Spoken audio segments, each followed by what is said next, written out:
Shalom Bapak Ibu yang dikasihi Tuhan, blessing in disguise ya. Itu adalah berkat yang tersembunyi adalah tema gereja untuk bulan Juli 2026 ini. Dan selama 1 bulan kita sudah belajar tentang tema ini. Bagaimana respon daripada Bapak Ibu Saudara sekalian? Bapak Ibu Saudara diberkati dengan tema blessing in disguise ini atau hanya sekedar sebagai pengetahuan? Oh, ternyata di balik masalah itu ada berkat-berkat Tuhan. Atau dengan tema ini Bapak Ibu Saudara merasa diberkati. Ternyata ada berkat Tuhan di dalam setiap permasalahan. Berarti saya tidak perlu takut di dalam menghadapi kehidupan ini. Baik saya masuk di dalam musim berkat ya, di mana berkat-berkat Tuhan itu turun nyata dalam kehidupan kita. Ataupun di saat musim masalah ada di dalam kehidupanku. Karena di dalam musim masalah pun ada berkat-berkat Tuhan yang tersembunyi di dalamnya. Jadi di dalam musim masalah ataupun musim berkat, sama-sama kita diberkati oleh Tuhan. Amin. Tuhan sama-sama menyediakan berkat bagi kita di setiap musim kehidupan kita. Karena itu Bapak Ibu jangan sampai kita salah tafsir ya dengan situasi kehidupan yang sedang kita hadapi. Karena manusia secara umum itu terdiri dari 2 tipe, yaitu tipe yang pertama adalah orang yang pesimis, melihat kesulitan di setiap kesempatan, atau orang yang optimis, melihat peluang dalam setiap kesempatan ya. Mungkin sebagai contoh, mungkin Bapak Ibu sudah pernah mendengar cerita ini, ada perusahaan sepatu yang sedang mengembangkan usahanya. Nah, kemudian ditemukan sebuah pulau yang besar di mana padat penduduknya, tetapi di tempat itu belum ada orang yang memakai sepatu. Kemudian dikirimlah 2 sales ke tempat itu untuk menawarkan, menjajakan daripada produk daripada perusahaannya. Nah, ketika sampai di pulau itu, ya yang satu mendapat bagian sebelah utara, yang satu sebelah selatan, sehingga mereka tidak bertemu ya. Ketika mereka sampai di tempat itu, sales yang pertama langsung memberi WA kepada laporan melalui WA kepada pimpinannya. Dia berkata, "Aduh Pak, kita salah sasaran. Di tempat ini tidak ada orang yang memakai sepatu. Jadi kalau kita memilih tempat ini sebagai tempat perluasan usaha kita, rasanya salah besar." Ya. Tetapi sales yang kedua sama, memberi laporan kepada pimpinannya, dia berkata, "Pulau ini tidak ada seorang pun yang memakai sepatu." Tetapi tulisan berikutnya dia berkata, "Tolong siapkan tambahan produksi dari perusahaan kita. Karena saya percaya bahwa ini adalah peluang emas bagi perusahaan kita. Karena setiap orang belum memiliki sepatu, pasti mereka membeli sepatu kita." Bapak Ibu yang dikasihi Tuhan, apa yang mereka hadapi adalah sama, yaitu sebuah pulau di mana banyak penduduknya yang tidak bersepatu. Tetapi mengapa sudut pandang mereka berbeda? Yang satu berkata salah sasaran, tapi yang satu berkata peluang emas. Bapak Ibu yang dikasihi Tuhan, sudut pandang seseorang akan menentukan sikap hidup daripada orang itu. Dan saya katakan orang yang pesimis adalah orang yang kalah sebelum berperang. Dia akan lelah dengan pikirannya sendiri, takut dengan bayangannya sendiri. Tetapi orang yang optimis adalah orang yang ikhlas, sabar, tetap berpikir positif dan tetap percaya kepada Tuhan. Bukankah kita sebagai anak-anak Tuhan, di mana Tuhan ada di dalam kehidupan kita? Kita tidak pernah sendiri, tetapi Tuhan selalu beserta dengan kita. Makanya apa yang kita takutkan di dalam kehidupan ini? Kita harus bersikap optimis di dalam kehidupan karena kita tahu bahwa Tuhan ada bersama dengan kita. Kita tidak pernah sendirian. Apapun yang kita kerjakan, Tuhan bersama kita. Bahkan dikatakan di Roma 8 ayat 28 bahwa Allah turut bekerja dalam segala sesuatu untuk mendatangkan kebaikan bagi orang-orang yang mengasihi Dia, yaitu bagi mereka yang terpanggil sesuai dengan rencana Allah. Nah, Bapak Ibu yang dikasihi Tuhan, kalau Tuhan turut bekerja dalam kehidupan kita, mengapa pula kita harus takut? Kita harus tetap optimis, tetap realistis di dalam menghadapi kehidupan ini. Kita harus belajar percaya penuh kepada Tuhan. Karena di Roma 8 ayat 28 dikatakan, Allah turut bekerja dalam segala sesuatu untuk mendatangkan kebaikan. Mendatangkan kebaikan adalah berkat bagi kita. Amin, Bapak Ibu percaya bahwa Tuhan akan mendatangkan kebaikan, bahwa Tuhan akan mendatangkan berkat di dalam kehidupan kita. Sesuai yang terpanggil, sesuai dengan rencana Allah. Artinya apa Bapak Ibu? Artinya orang-orang yang mau menerima kehendak Allah di dalam kehidupannya. Jadi kita tidak cukup hanya mengasihi Tuhan, tetapi kita harus mau masuk di dalam rencana Tuhan. Itu artinya yang terpanggil sesuai dengan rencana Allah. Jadi kita paham Bapak Ibu, kita dalam kehidupan ini, kalau kita bersandar kepada Tuhan, kita tidak akan gugu karpe dewe ya. Kita tidak mengikuti kehendak kita sendiri, tetapi kita mau masuk di dalam rencana Tuhan. Kita mau menyesuaikan hidup kita dengan rencana Tuhan. Karena kita yakin bahwa rancangan Tuhan dalam hidup kita adalah rancangan yang terbaik. Amin. Bahwa Tuhan memberkati kita dengan rancangan yang terbaik. Nah, oleh karena itu Bapak Ibu, dalam kehidupan kita, apapun yang kita hadapi hari-hari ini, mungkin kita sedang mengalami kesulitan ekonomi, usaha kita menjadi sepi, atau saat ini kita sedang kena sakit penyakit, atau masalah rumah tangga, atau apapun Bapak Ibu, percayalah bahwa Allah turut bekerja di dalam permasalahan Bapak Ibu dan akan mendatangkan kebaikan. Jadi ada berkat tersembunyi yang Tuhan sediakan dalam hidup kita. Karena itu jangan mudah menyerah, tetapi dengarlah panggilannya, dengarlah suaranya, dengarlah kehendaknya. Bukankah Tuhan selalu berkata, marilah kepadaku semua yang letih lesu dan berbeban berat, aku akan memberi kelegaan kepadamu.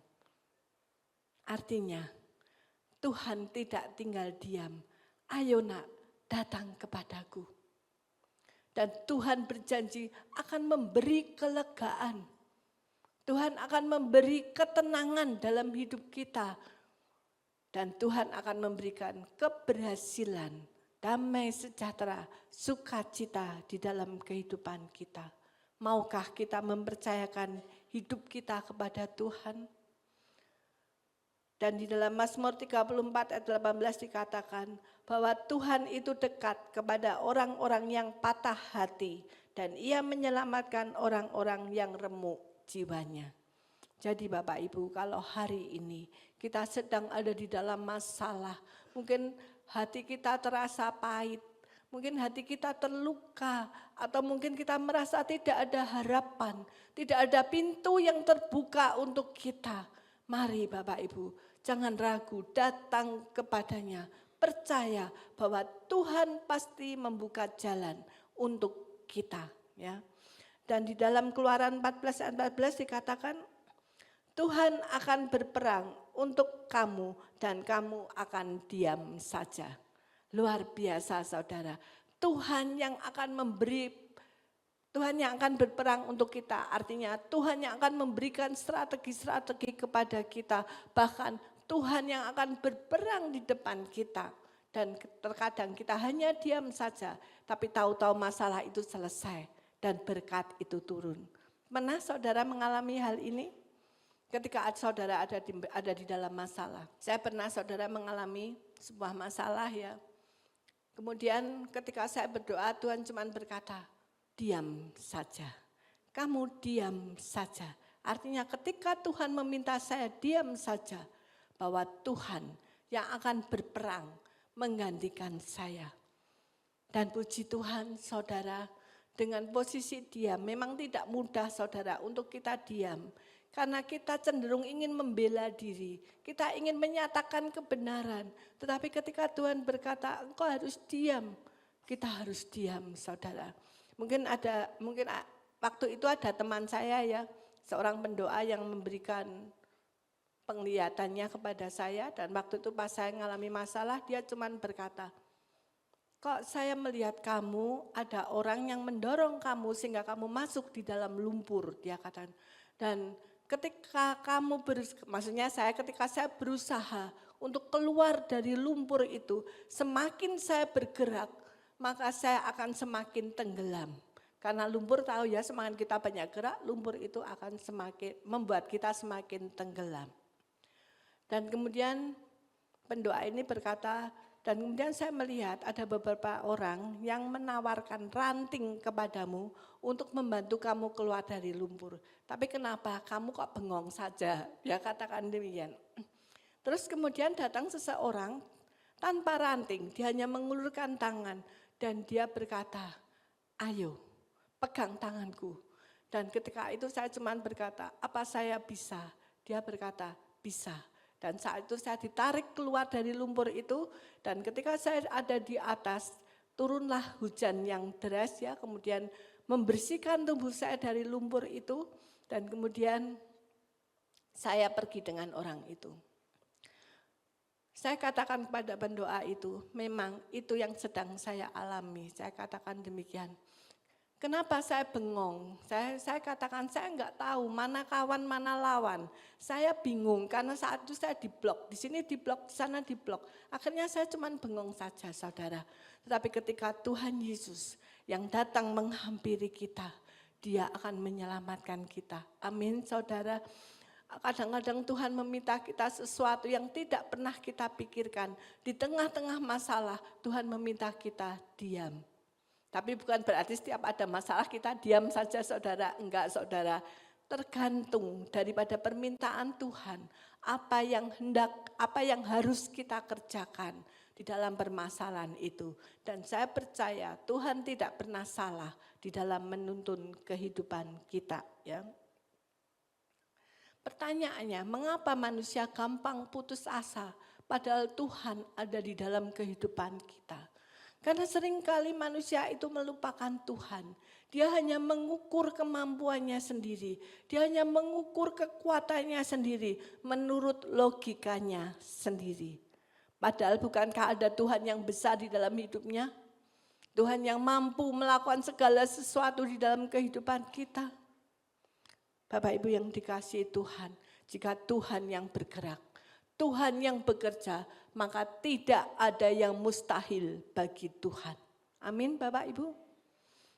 Tidak ada yang mustahil bagi Tuhan. Oleh karena itu, di dalam kehidupan kita, kita percayakan kepada Tuhan. Karena dalam setiap masalah, pasti terselip solusi dan berkatnya, juga kesempatan mengenal Tuhan lebih dalam. Ini yang disebut dengan blessing in disguise ya. Jadi Bapak Ibu yang dikasihi Tuhan, seperti tadi dikatakan Roma 8 ayat 28 bahwa Allah turut bekerja dalam segala sesuatu untuk mendatangkan kebaikan. Jadi kita diizinkan Tuhan melalui proses masalah yang kita hadapi, tetapi di dalam masalah itu Tuhan juga berikan solusinya. Tuhan berikan jalan keluarnya sehingga kita seperti dilatih oleh Tuhan dan ujung-ujungnya pasti Tuhan memberkati kita. Siap saudara dilatih oleh Tuhan melalui setiap proses yang Tuhan izinkan terjadi dalam hidup kita. Memang setiap orang prosesnya berbeda, karena setiap orang memiliki karakter yang berbeda dan dilatih oleh Tuhan dengan cara yang berbeda. Jangan salah saudara, seringkali kita hanya fokus kepada berkat. Kalau kita sedang lapar saudara, saudara pilih dikasih ikan atau pilih dikasih pancing saudara? Berapa banyak yang milih dikasih ikan? Pasti lebih banyak yang milih dikasih ikan, karena apa? Lapar ya saudara, kalau dikasih ikan langsung dimakan dan membuat perut jadi kenyang.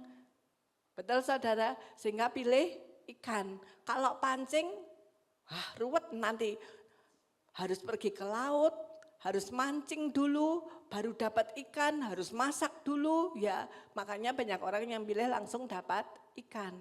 Tapi ingat saudara, kalau saudara kalau saudara memilih ikan, ketika ikan itu saudara makan, habislah ikan itu. Betul saudara? Dan selanjutnya kita mau makan apalagi kita enggak tahu saudara. Tapi kalau saudara memilih pancing, memang saudara harus pergi ke laut, harus memancing. Tetapi setelah kita mungkin agak repot, kita dapat ikan, kita makan, besoknya gimana saudara? Saudara bisa menggunakan pancing itu lagi. Amin saudara, betul saudara. Saudara tidak akan kelaparan lagi karena saudara punya pancingnya. Nah oleh karena itu saudara, terkadang kita itu menginginkan berkatnya. Kita hanya memikir sesaat, pokoknya masalahku selesai. Kalau sakit aku segera sembuh, ya. Kalau aku kekurangan uang, tiba-tiba Tuhan kirim uang atau Tuhan kirim berkat. Kita enggak pernah kepikir ketika Tuhan datang menghampiri kita. Melalui proses Tuhan membentuk kita sehingga kita memiliki karakter seperti Yesus. Dan saya percaya ketika saudara memiliki karakter seperti Kristus, maka berkat itu akan tercurah di dalam kehidupan saudara. Kapanpun, apapun permasalahannya, berkat itu pasti ada di dalam kehidupan saudara. Nah, oleh karena itu saudara, di dalam 1 Korintus 10 ayat 13a dikatakan bahwa pencobaan-pencobaan yang kamu alami ialah pencobaan-pencobaan biasa yang tidak melebihi kekuatan kamu.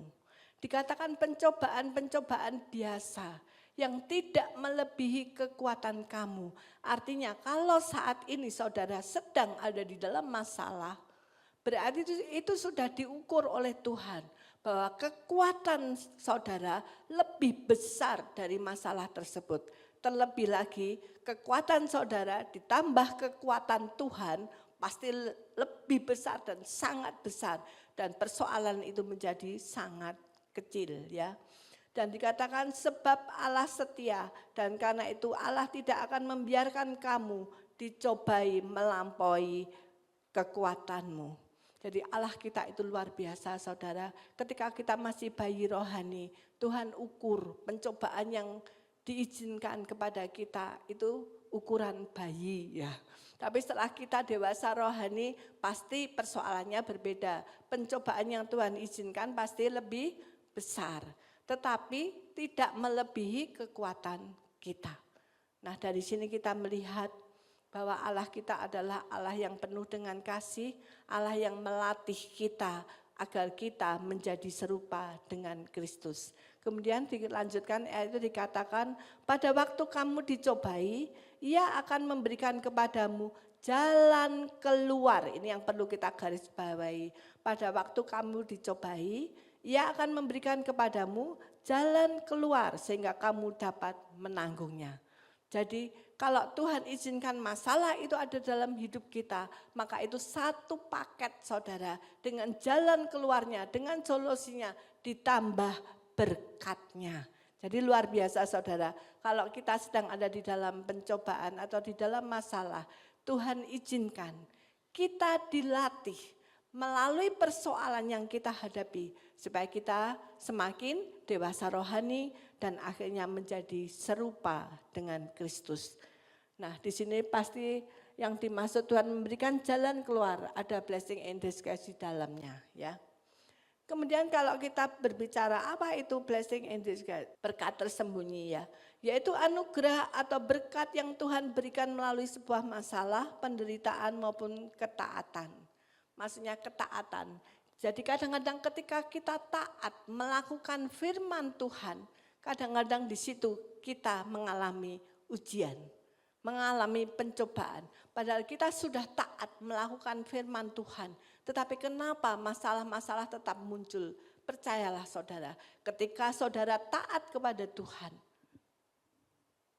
teruslah taat kepada Tuhan. Jangan pernah ragu. Sekalipun sekitar saudara menyalahkan saudara, saudara cuma sendirian berdiri di atas firman Tuhan. Tetap berdirilah di atas kebenaran firman Tuhan. Karena saudara tidak sendiri, ada Tuhan di dalam diri saudara. Ada Tuhan yang akan membela saudara. Ya. Kemudian awalnya memang masalah itu tampak buruk dan membawa masalah, tetapi justru berujung pada sesuatu yang sangat baik dan bermanfaat. Jadi di balik masalah tersimpan berkat-berkat dan pengalaman pribadi yang membuat kita memiliki karakter Kristus. Jadi pencobaan yang Tuhan izinkan itu untuk melatih kita supaya kita menjadi serupa dengan Kristus. Ya. Sama kalau kita naik sepeda, belajar naik sepeda pasti kita dilatih melalui jatuh ya. Tidak langsung bisa mungkin naik sepeda roda 2 sempat jatuh dan sebagainya. Tetapi itulah latihan untuk kita bisa naik sepeda waktu kita kecil ya. Tetapi maksud saya di dalam Tuhan itu sama ya. Kita dilatih oleh Tuhan terus menerus sampai kita menjadi serupa dengan Kristus. Nah, di Mazmur 126 ayat 5 sampai 6 dikatakan, orang-orang yang menabur dengan mencucurkan air mata akan menuai dengan bersorak-sorai. Orang yang berjalan maju dengan menangis sambil menabur benih pasti pulang dengan sorak-sorai sambil membawa berkas-berkasnya. Pertanyaannya, mengapa orang itu menabur dengan air mata? Pasti banyak penderitaan, banyak kesusahan, banyak tantangan yang harus dihadapi sampai dia mencucurkan air mata. Tetapi ketika menabur dengan air mata, kenapa dia menuai dengan sorak-sorai? Karena ada blessing, ada berkat Tuhan di dalamnya. Amin saudara. Mungkin saudara pernah mengalami, saudara menghadapi satu masalah sampai mencucurkan air mata. Pergumulan yang benar-benar saudara, tapi pada akhirnya saudara mengakhiri dengan sukacita. Ya. Kuncinya tetap berjalan maju. Walau dengan menangis. Amin saudara, tetap berjalan maju, tetap menabur firman Tuhan, tetap melakukan kehendak Allah. Percayalah saudara, ketika saudara menabur kebenaran firman Tuhan dalam hidup saudara, pasti saudara akan pulang dengan sorak-sorai. Karena di dalamnya ada berkat yang Tuhan berikan di dalam kehidupan kita. Ya. Kita tahu apapun yang Tuhan kerjakan selalu punya tujuan. Amin saudara. Apa yang Tuhan izinkan terjadi dalam hidup kita, itu Tuhan itu punya tujuan. Jadi Tuhan itu tidak pernah ngawur ya. Setiap planning, setiap program itu sempurna saudara. Pasti membawa kita ke arah tujuan yang hendak dicapai oleh Tuhan. Dan kita tahu kita tidak sendirian, tadi dikatakan bahwa Allah turut bekerja ya dalam segala sesuatu untuk mendatangkan kebaikan. Yakinilah saudara, Allah itu tidak tuli. Ya. Allah tidak buta, Allah tidak sedang diam, Dia sedang bekerja untukmu. Seringkali kita merasa, Tuhan aku sudah berdoa, aku sudah bergumul dalam doa, aku sudah menjerit kepadamu, tapi kenapa kamu diam saja? Seringkali kita merasa apa Tuhan itu tidak dengar doaku, apa Tuhan itu sedang tidur. Enggak saudara, Tuhan itu selalu bekerja untuk kita. Meskipun mungkin kita enggak tahu, kita enggak melihat, tetapi Tuhan bekerja untuk kita. Jadi kesimpulannya saudara, bahwa setiap proses yang Tuhan izinkan dalam hidup kita adalah sekolah rohani. Amin saudara, sekolah rohani yang Tuhan izinkan terjadi dalam hidup kita untuk membawa kita menjadi serupa dengan Kristus. Bukankah kita awalnya manusia berdosa? Manusia yang memiliki karakter iblis di dalam kehidupan kita, dan melalui setiap proses yang Tuhan izinkan, melalui kesulitan-kesulitan yang kita hadapi, sesungguhnya Tuhan sedang membentuk karakter kita, sehingga kita bisa mengalami pengalaman bersama dengan Tuhan, dan kita bisa menjadi serupa dengan Kristus. Oleh karena itu di Yakobus 1 ayat 2-3 dikatakan, saudara-saudaraku, anggaplah sebagai suatu kebahagiaan apabila kamu jatuh ke dalam berbagai-bagai pencobaan.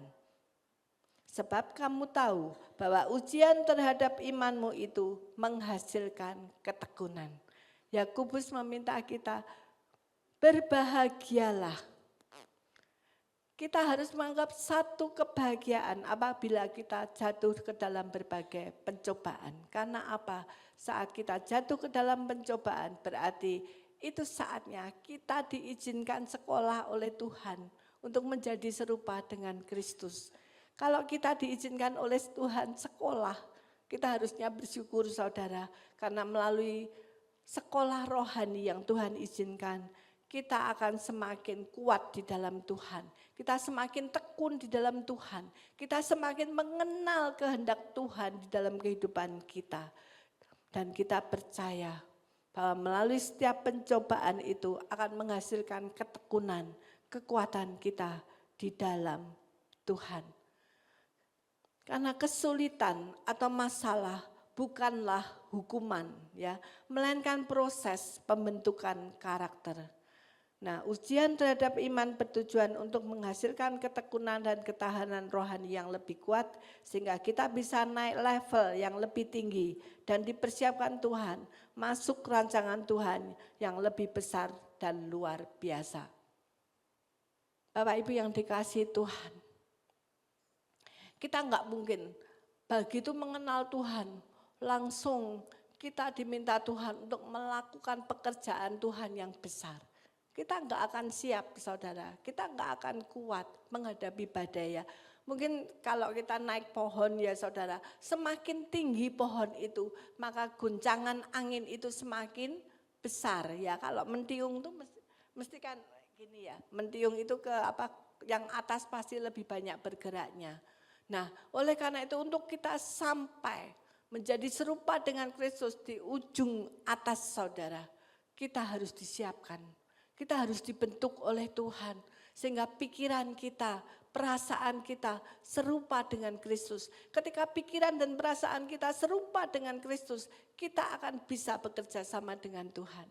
Tapi kalau pikiran kita ini berbeda dengan pikiran Kristus, bagaimana kita bisa melakukan kehendak Allah? Enggak mungkin saudara. Oleh karena itu Tuhan perlu mempersiapkan kita terlebih dahulu. Setiap murid Tuhan Yesus pun dipersiapkan. Kita tahu bagaimana latar belakang Petrus.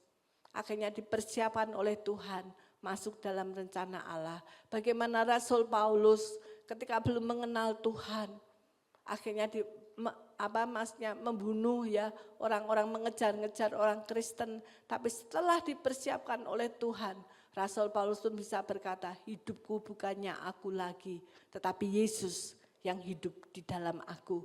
Luar biasa saudara, makanya Tuhan persiapkan kita juga sampai satu saat kita bisa berkata bahwa hidupku bukannya aku lagi, tetapi Yesus yang hidup di dalam aku. Artinya apa saudara?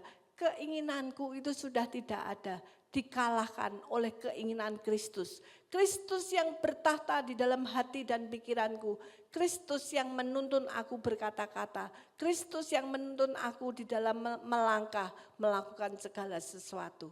Siapkah kita saudara menyalibkan kedagingan kita sampai kita berkata, Yesus secara penuh hidup di dalam hidup kita. Mungkin gampang diucapkan saudara, tetapi untuk melakukannya diperlukan proses. Perlu waktu saudara untuk kita bisa sampai melakukan keinginan Tuhan atau kehendak Tuhan di dalam kehidupan kita. Karena seringkali kita menentang kehendak Tuhan.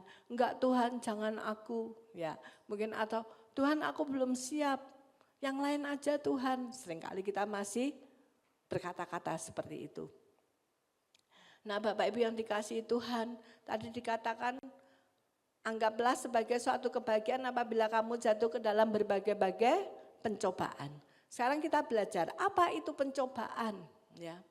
Ada dua macam pencobaan. Yang pertama pencobaan yang bersikap positif.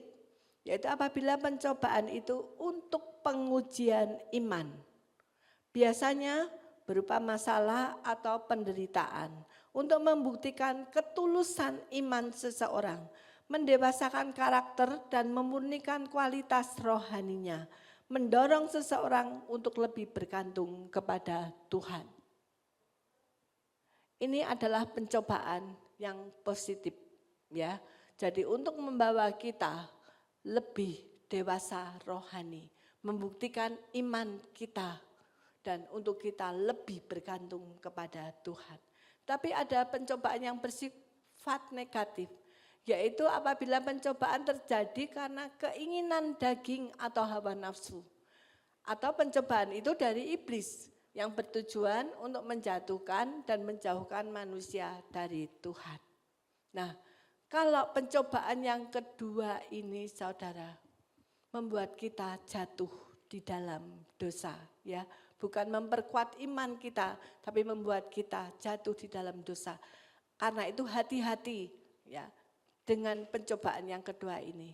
Dengan bujuk rayu iblis, dengan memuaskan kedagingan kita, ya kita harus hati-hati. Kita harus berkata tidak. Ya, kalau yang pertama memang harus kita alami, pencobaan yang harus kita alami untuk kita bisa naik level, ya. Nah, dosa terjadi jika seseorang menyerah dan mengikuti godaan tersebut. Sebab saat dicobai itu belum terjadi dosa saudara. Tapi dosa terjadi setelah kita melakukannya. Tapi kalau kita belum melakukan itu belum dosa. Ya. Jadi saudara kesimpulannya di Yakobus 1 ayat 12 dikatakan terlebih dahulu, berbahagialah orang yang bertahan dalam pencobaan, sebab apabila ia sudah tahan uji, ia akan menerima mahkota kehidupan yang dijanjikan Allah kepada barang siapa yang mengasihi Dia. Dikatakan berbahagialah orang yang bertahan dalam pencobaan. Artinya ketika kita dicobai oleh iblis atau oleh keinginan daging kita, kita harus bertahan, berkata tidak. Nah, kalau kita bertahan dan berkata tidak, maka Tuhan akan memberikan mahkota kehidupan dalam hidup kita. Kesimpulannya saudara, pencobaan itu adalah perjalanan menuju kedewasaan rohani. Yang kedua adalah sekolah rohani dari Tuhan. Yang ketiga supaya kita menang terhadap godaan. Yang kedua, kita akan belajar tentang blessing in disguise ya saudara. Kita tadi sudah berbicara bahwa di balik kesulitan itu selalu ada berkat. Mungkin contoh dari Alkitab. Kita tahu Daud ya. Daud ketika masih remaja dia diurapi oleh Tuhan untuk menjadi raja. Ya. Tetapi apa yang terjadi setelah dia diurapi? Apakah dia langsung duduk di singgasana kerajaan Israel? Tidak saudara. Setelah diurapi, Daud malah timbul banyak masalah di dalam kehidupannya. Yang dikejar-kejar Saul, mau dibunuh Saul dan sebagainya. Banyak masalah yang dihadapi oleh Daud. Tetapi semuanya itu dipersiapkan Tuhan supaya Daud siap menjadi seorang raja. Karakternya dibentuk melalui setiap persoalan yang ada. Oleh karena itu saudara jangan kita komplain, kita berkata, loh Tuhan kan aku habis didoakan oleh Bapak Gembala misalnya, saya dapat karunia mujizat, tetapi kok sekarang masalahku tambah semakin banyak. Ya itu berarti proses untuk kita dibentuk sampai kita siap menerima karunia mujizat. Ya. Kita tahu juga Yusuf ya, Yusuf yang dicelakai oleh kakaknya sendiri ya, sampai dijual, dijadikan budak belian, kemudian dimasukkan ke dalam sumur, masuk ke dalam penjara. Itu semua proses yang dia alami. Padahal sebelumnya apa saudara? Dia mimpi yang indah saudara.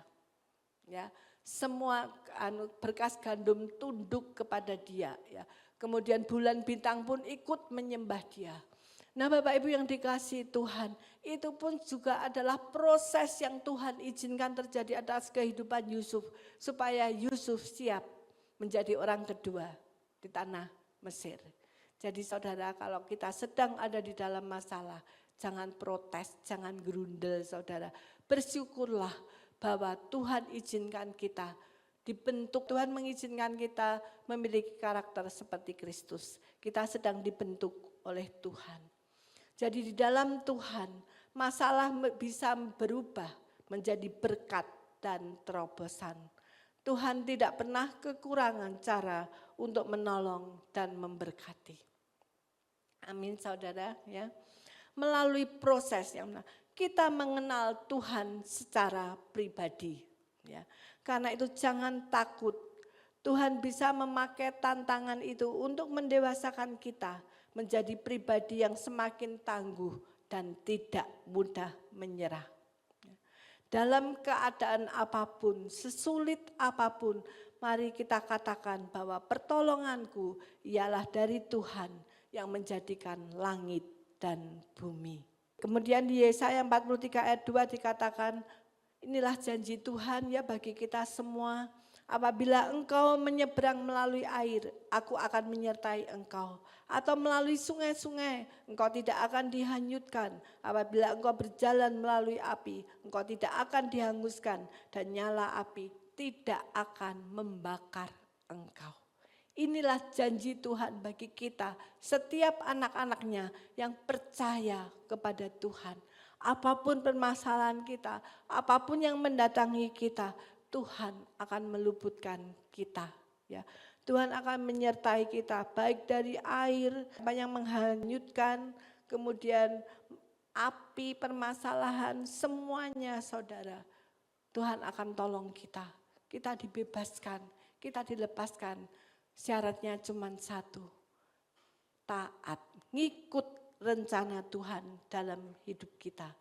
Jadi melalui proses kita bisa mengenal kehendak Tuhan secara pribadi. Kita bisa ngomong-ngomong dengan Tuhan dan sebagainya sehingga kita bisa lebih mengenal Tuhan. Yang kedua melalui proses kita belajar lebih fokus kepada Tuhan. Jangan pernah kehilangan fokus kekekalan karena hal-hal yang kelihatan saja. Tetapi mari kita fokus kepada tujuan kita yaitu kekekalan. Amin saudara. Kalau ada masalah seringkali yang kita lihat adalah masalahnya. Tapi Tuhan ingatkan jangan gagal fokus. Ayo tetap fokus kepada Tuhan. Apa yang Tuhan mau, apa yang Tuhan ingin kita kerjakan untuk melalui proses itu ya. Tuhan punya tujuan di balik masalah. Tuhan punya berkat di balik pergumulanmu. Tuhan punya kemuliaan di balik penderitaanmu. Jangan menyerah untuk percaya kepada Tuhan. Di dalam 2 Korintus 4 ayat 17 dikatakan, sebab penderitaan ringan yang sekarang ini mengerjakan bagi kami kemuliaan kekal yang melebihi segala-galanya, jauh lebih besar daripada penderitaan kami. Jadi maksudnya saudara, mungkin saat ini kita merasakan penderitaan karena masalah yang kita alami. Tapi Tuhan katakan itu akan menjadi kemuliaanmu next ke depan. Ya, jadi masalah saat ini akan menyatakan kemuliaan Tuhan di kehidupan kita ke depan. Yang ketiga melalui proses kita menjadi pelaku firman Tuhan dan menjadi serupa dengan Kristus. Apa yang menyakitkan hari ini bisa menjadi alat Tuhan untuk mempersiapkan kita bagi sesuatu yang lebih besar. Ya. Tujuan ujian bukan menghancurkan. Jadi kalau Tuhan menguji kita bukan untuk menghancurkan kita, melainkan untuk membentuk kita. Tuhan tidak mengizinkan ujian tanpa tujuan. Di balik setiap proses ada pembentukan karakter yang sedang Tuhan kerjakan dalam hidup kita. Ya. Jadi sekalipun kita harus pikul salib saudara, di dalam Kristus selalu ada berkat tersembunyi yang membuat kita semakin dekat dengan Tuhan. Kemudian di dalam Matius 10 ayat 38 diingatkan, barang siapa tidak memikul salibnya dan mengikut aku, ia tidak layak bagiku. Bagaimana dengan kita, saudara? Kalau Tuhan menghendaki kita memikul salib, kita melalui proses yang sedang dihadapkan kepada kita dengan tetap berdiri di atas kebenaran firman Tuhan. Tapi kalau kita menghindari, saudara, salib itu, Tuhan katakan engkau tidak layak bagi aku. Oleh karena itu, saudara, mari kita siap diproses oleh Tuhan. Kita siap dibentuk oleh Tuhan. Karena apapun yang terjadi dalam hidup kita adalah untuk kebaikan kita. Ya. Berikutnya ketika cara menemukan berkat tersembunyi. Nah, ini bagaimana caranya ya? Yang pertama adalah taat pada perintah Tuhan. Terobosan dan berkat yang Tuhan siapkan tersembunyi tepat di belakang perintahnya. Mari belajar hidup dalam ketaatan agar janji Tuhan digenapi tanpa perlu bersusah payah mengejar berkat duniawi. Ya, artinya demikian saudara, bagaimana kita bisa menemukan berkat yang Tuhan sediakan, yang mungkin terbungkus oleh masalah, tersembunyi saudara, yaitu dengan cara taat. Karena berkat itu persis di belakang kata taat kita. Ketika kita taat, pasti kita akan menemukannya. Ya, mungkin itu ada contoh Sadrah, Meshach, Abednego, ya, dia tetap taat. Sekalipun harus masuk dapur perapian, dia hanya mau menyembah kepada Tuhannya. Dia tidak mau menyembah kepada raja pada waktu itu. Ya, nah Bapak Ibu, sekalipun dia masuk ke dalam dapur perapian, dia tetap taat kepada kebenaran firman Tuhan. Dan kita melihat bagaimana mujizat itu terjadi. Berkat yang luar biasa yang dialami oleh Sadrah, Meshach, Abednego. Demikian juga Yusuf, dia taat saat dia tidak mengerti. Ya. Matius 1 ayat 19 ya. Dikatakan karena Yusuf suaminya seorang yang tulus hati dan tidak mau mencemarkan nama istrinya di muka umum, ia bermaksud menceraikannya dengan diam-diam. Tetapi ketika ia mempertimbangkan maksud itu, malaikat Tuhan nampak kepadanya dalam mimpi dan berkata, Yusuf anak Daud, janganlah engkau takut mengambil Maria sebagai istrimu, sebab anak yang di dalam kandungannya adalah dari Roh Kudus. Ia akan melahirkan anak laki-laki dan engkau akan menamakan dia Yesus, karena dialah yang akan menyelamatkan umatnya. Kita tahu saat itu Yusuf sudah bertunangan dengan Maria. Dan Yusuf tahu kalau Maria itu hamil, saudara. Nah, karena Yusuf orang yang tulus hati, dia diam-diam mau menceraikan Maria. Ya. Tetapi ketika dia memiliki niat itu, malaikat Tuhan datang dalam mimpi dan berkata, Yusuf anak Daud, janganlah engkau takut mengambil Maria sebagai istrimu, sebab anak yang di dalam kandungannya adalah dari Roh Kudus. Yusuf paham, saudara, waktu itu bahwa anak yang dikandung Maria adalah dari Roh Kudus. Mungkin hari itu Yusuf tidak tahu, saudara, bagaimana kok Maria bisa hamil dari Roh Kudus ya. Tetapi ketaatannya membuahkan hasil ya. Yusuf dengan malaikat yang mendatanginya itu kemudian dia mengambil kesimpulan untuk tidak jadi menceraikan Maria. Dia tetap mendampingi Maria dan akhirnya berkat itu turun. Yusuf menjadi bapa Yesus ya selama ada di muka bumi ini ya. Nah, mari saudara, mungkin hari-hari ini kita juga enggak tahu kok Tuhan minta kita melakukan itu. Mungkin belum sampai detail saudara. Tetapi kalau saudara yakin bahwa itu dari Roh Kudus, benar dari Tuhan, lakukanlah ya. Kalau saudara bimbang, mungkin ragu, saudara bisa konseling ya, minta diteguhkan ya oleh Bapak Gembala, Ibu Gembala atau pendoa yang kita sharing. Ini benar enggak dari Tuhan? Kalau dari Tuhan, pasti Tuhan akan meneguhkan kepada hamba-hambanya ya. Dan ketika itu benar dari Tuhan, lakukanlah sekalipun engkau belum paham 100% maksud tujuan daripada Tuhan. Bapak Ibu yang dikasihi, ketaatan adalah sumber perkenanan, ya. Di dalam 1 Samuel 15 ayat 22 dikatakan, sesungguhnya mendengarkan lebih baik daripada korban sembelian, memperhatikan lebih baik daripada lemak domba jantan. Amin saudara, ternyata mendengarkan, melakukan kehendak Tuhan, itu lebih besar nilainya daripada persembahan yang saudara berikan. Hendaklah kamu menjadi pelaku firman dan bukan hanya pendengar saja, sebab jika tidak demikian kamu menipu diri sendiri. Ya, di dalam Yakobus 1 ayat 22. Di situ dikatakan dengan jelas, kalau kita tidak menjadi pelaku firman, mendengar sih mendengar ya, tapi kalau kita tidak melakukannya, tidak menjadi pelaku firman, kita hanya pendengar saja. Itu dikatakan oleh Tuhan, kita itu menipu diri sendiri. Sebab kalau kita sudah mendengar, mengerti, maka kita juga harus melakukannya. Kalau kita tidak melakukannya, berarti kita ragu dengan firman Tuhan. Ya, dan segala sesuatu terjadi sesuai dengan iman kita. Kalau kita ragu, ya berkat itu tidak turun, ya saudara. Tapi kalau saudara percaya penuh, berkat itu akan turun, ya. Dan di dalam Yohanes 14 ayat 15 dikatakan, jikalau kamu mengasihi aku, kamu akan menuruti segala perintahku. Jadi melakukan firman Tuhan, percaya kepada Tuhan, itu juga bukti kasih kita kepada Tuhan. Karena itu Tuhan katakan, jikalau kamu mengasihi aku, kalau kita mengasihi Tuhan, maka kita akan menuruti segala perintah Tuhan. Yang ketiga, yang kedua, cara menemukan berkat tersembunyi adalah mengejar Tuhan, bukan berkatnya.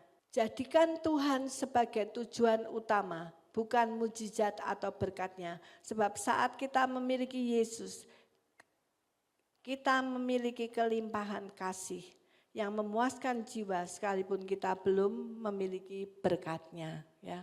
Jadi saat kita mau menemukan berkat itu, yang kita kejar itu Tuhannya, bukan berkatnya. Kalau saudara sedang sakit, saudara, yang saudara kejar bukan kesembuhannya saudara, tapi yang saudara kejar adalah Tuhan. Apa yang Tuhan ingin kita lakukan. Mungkin melalui proses itu ada masalah yang ingin Tuhan kerjakan untuk kehidupan kita, untuk mengubah karakter kita. Itu yang kita kejar. Kalau itu terjadi dalam hidup kita, maka kesembuhan itu pasti terjadi. Bukankah firman Tuhan katakan, carilah dahulu kerajaan Allah dan kebenarannya, maka semuanya itu akan ditambahkan kepadamu. Ya, jadi berkat secara jasmani itu akan terjadi setelah kita menemukan kerajaan Allah. Setelah kita melakukan kehendak Tuhan, berkat itu otomatis turun di dalam kehidupan kita. Dan Yesus adalah teladan di mana dia mendahulukan Bapanya yang di surga daripada dirinya sendiri. Ya, di dalam Matius 26 ayat 39 dikatakan, biarlah cawan ini lalu daripadaku, tetapi janganlah seperti yang ku kehendaki, melainkan seperti yang engkau kehendaki. Ya, Tuhan berkata, biarlah cawan ini lalu daripadaku. Artinya apa? Tuhan pingin masalah itu lepas dari dirinya. Tapi di ujung doa, di akhir doa dia tetap berkata, jangan kehendakku yang jadi, tapi kehendakmu lah yang jadi. Artinya apa saudara? Dia tetap memprioritaskan kehendak Bapanya daripada kehendaknya sendiri.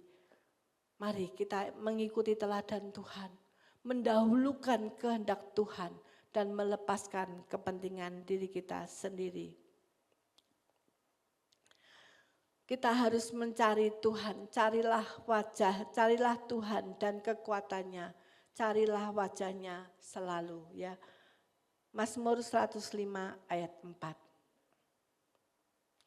Di dalam Yohanes 6 ayat 26 dikatakan, Yesus menjawab mereka, aku berkata kepadamu, sesungguhnya kamu mencari aku bukan karena kamu telah melihat tanda-tanda, melainkan kamu telah makan roti itu dan kenyang.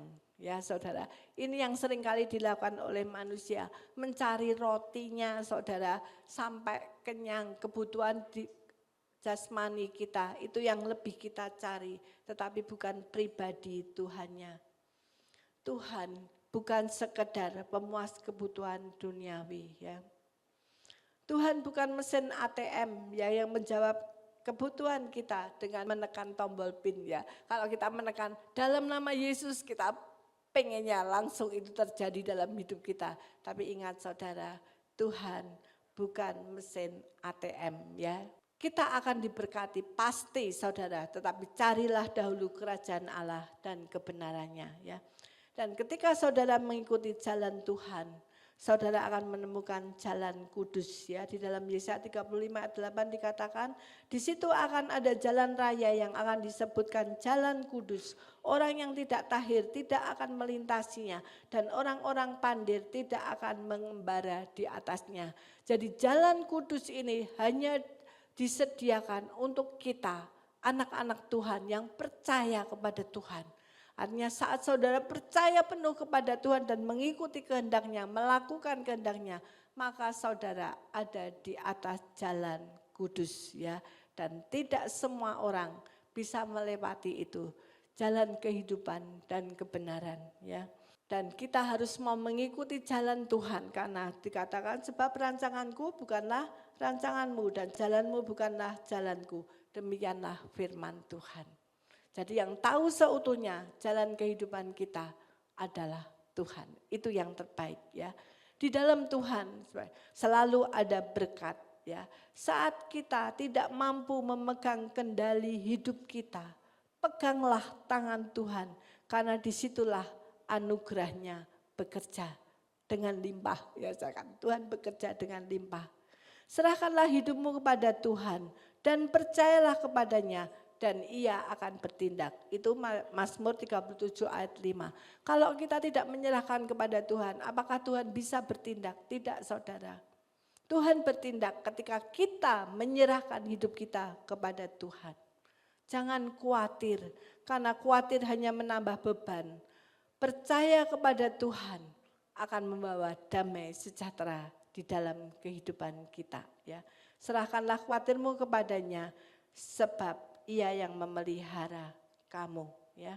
Dan sebagai ayat penutup ya kesimpulan, izinkan Tuhan yang pegang kendali hidupmu, bersukacitalah, nikmati berkat dan anugerahnya.